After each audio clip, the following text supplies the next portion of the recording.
Many times, you'll hear truck drivers complain that the market sucks and there's no money in trucking. But is that true? Or is it that they just don't understand the market? In this video, Jarka will go over the 7 stages of a truckload market cycle. Stage 1. Equilibrium.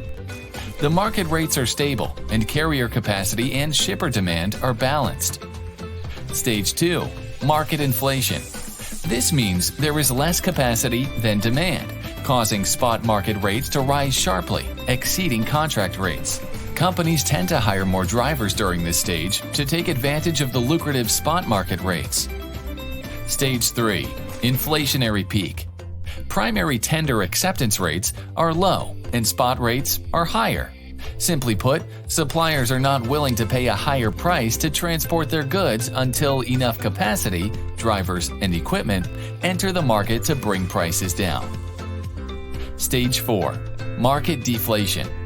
Spot market rates start to decrease, while contract rates rise, influenced by the recent peak.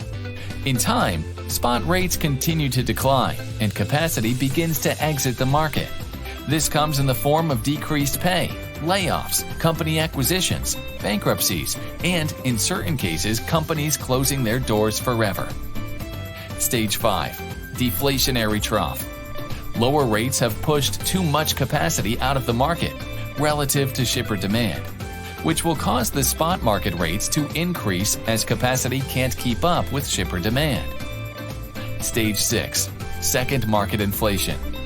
This is where the market will be extremely tight as the market trends upwards.